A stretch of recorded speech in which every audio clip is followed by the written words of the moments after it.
Hi guys, my name is Kinsey Rex, and I know that I've been reading your guys' papers and assume you've probably read some of mine, so it's nice to officially meet you, kind of, over video. Anyway, I'm going to talk to you today about Nola Pender and her theory on health promotion. And I'm going to kind of use making a salad with some ingredients to represent different parts of the theory and kind of bring it together in a creative way. Sorry, I've got something on my screen here. Okay, something I am passionate about. Outside of work, I spend a lot of time kind of with a community of people who we all work out together, we kind of talk a lot about nutrition and things like that, and we like hang out and nerd out on this type of stuff, so this is right up my alley. But about me, let's jump right in. So, Nola Pender is a theorist. She went to school and graduated in 1969, and she got into the workforce and realized that we do a whole lot of management of acute diseases and chronic health issues, but there's not a huge focus at this point. It's come a long way, but at that time there was not a huge focus on health promotion and preventative measures in medicine. So she began work on research and her theory of health promotion in order to kind of keep the population healthier, kind of prevent diseases from happening rather than treating them, after they've already started to occur, and just to enhance everyone's quality of life through different health promotive activities. What comes to mind tends to be nutrition. This could be activity, this could be mental health things like getting involved in a group or finding social support, different things like that. It all falls under health promotion.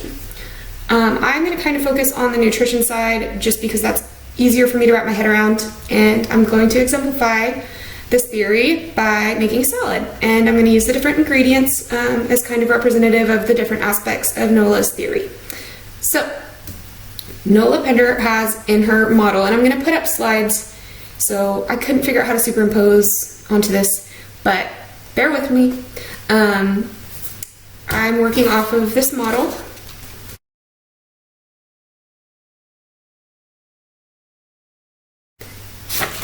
And there are three kind of main categories to her theory. So the first one is individual characteristics and experiences.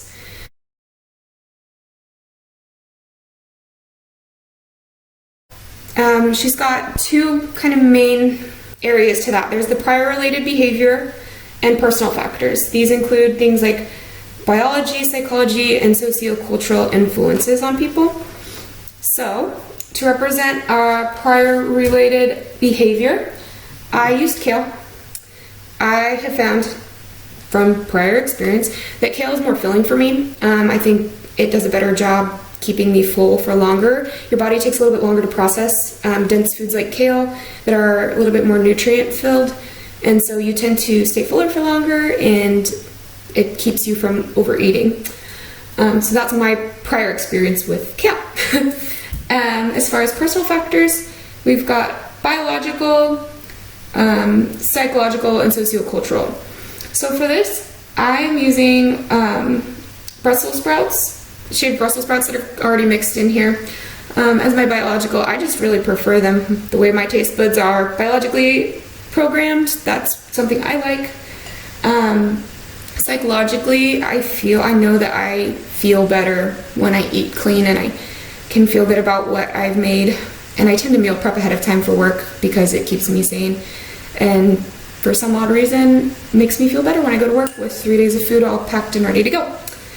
So sociologically, like I said, I'm involved in a group through my gym, and we all kind of are of the same mindset. So to all of the people that I'm involved with, this is kind of normal, and we geek out on nutrition stuff. My family also is kind of the same mindset.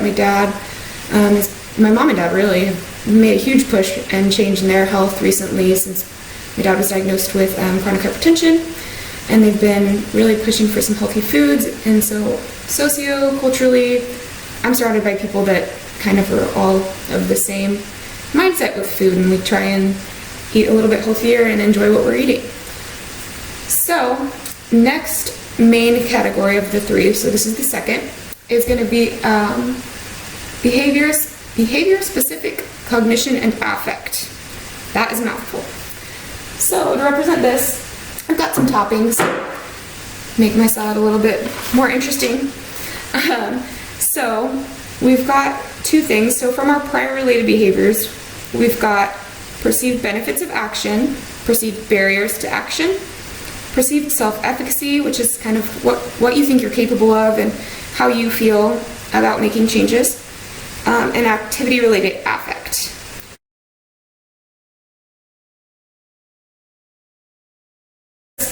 I've got some toppings. Make my salad a little bit more interesting. So we've got two things. So from our prior related behaviors, we've got perceived benefits of action, perceived barriers to action, perceived self-efficacy, which is kind of what you think you're capable of and how you feel about making changes, and activity-related affect. So for perceived benefits of action, I am going to add some chicken. For me, I need a lot of protein, and also keeps you full, but I will add chicken because I perceive I have not eaten anything if I don't have some sort of protein source in my food. Perceived barriers to action, I'm using craisins. You'll notice there are not a lot of craisins because I don't like craisins at all. And they come in most pre-mixed salads, and my mom likes to put them on anything she makes. So for me, one barrier to eating healthy is having to pick around all these craisins. So that would be a barrier. And perceived self-efficacy, so it can be kind of bittersweet to reflect and kind of realistically think about what we're capable of. On one hand, it's really good to be motivated and push yourself and try things that maybe you won't be super successful at first and to work for things, but you have to balance that with knowing what is a possible goal, and that can be kind of bittersweet. So I've got some walnuts. They're candied because we all need a little bit of sugar in our life, but candied walnuts, they're kind of bitter on the inside, sweet on the outside, sweet to work towards goals, a little bit bitter to reflect on the challenges that come with those. And as far as activity-related affect, we have to like what we're doing. I have to like my salad that I'm eating. Who doesn't like cheese? Cheese makes everyone's affect much better, I feel. So salad's kind of starting to come together. We've got another area that's influenced by like personal factors. We've got our interpersonal influences. This is your peer group, your family, like we kind of talked about earlier. It comes from that psychosocial area. And so, like I said, the people that I'm involved with in my day-to-day life tend to be pretty accepting and supportive. I do sometimes at work get made fun of. And then there's also situational influences.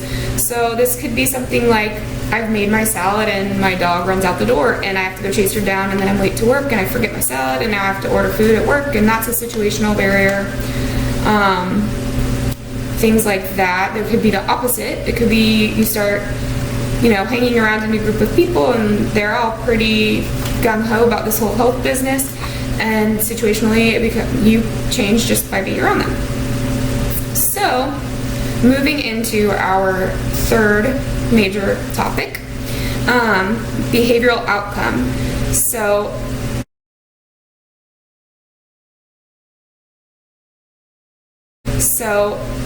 ideally, the goal of like a health promotive behavior is to make a positive change in somebody's day-to-day lifestyle kind of thing. So to get there, we have to have a commitment to the plan of action. This doesn't mean that you're stuck to this plan and that you have to do it forever. This just means that you're committed to giving it a try. Oftentimes things come up when you do commit to a plan and you realize, this eating healthy thing is cool and all, but maybe keto's not for me, and like let's switch it up and try paleo for a while or do something different. Or maybe you start working out and you think, okay, well, yoga's pretty fun, but I'm gonna switch it up for a little while and try some weightlifting, or vice versa. Maybe you get hurt weightlifting and you have to switch it up to yoga. I don't know. But different things happen, but you need an initial commitment to trying these things out. So, in my opinion, once you've added dressing to a salad, you're kind of committed to trying it at least. You can switch it up, you can take some ingredients out, add some new stuff in. But you really, once you've added your salad dressing, you're committed. So, add that on. That's my commitment to action. And like I said, there can be some barriers, there can be some things that happen. We call them competing demands. And these can be low control or high control. I kind of touched a little bit on them. As far as like low control, that would be that my dog ran out the door, now I'm late, forgot my salad, now I have to order something else. That's a low control demand. Whereas a high control demand would be like your preferences, when you're like, I'm just so tired of eating healthy and I just want cookies, and you eat the cookie and then you're like, well, now I've done bad for the day, and so I might as well continue to eat poorly and eat some pizza instead. And that's okay. It's okay to have those days. Everyone has those days, but that is a high control competing demand. So those are things that kind of make it hard and make us have to like reevaluate what the issue is in the commitment to the plan.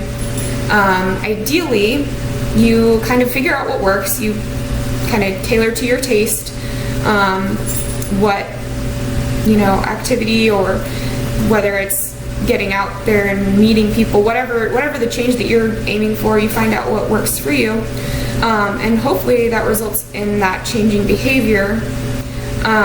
Typically, when you make a change for health promotion in your life, you tend to see positive results, whether that is for my dad, when he changed his diet, his blood pressures became much more regular and in the zone. He gets so excited, he sends me little snapshots on his app that he tracks his blood pressure with, and he's like, I've been in the ideal zone for 2 weeks.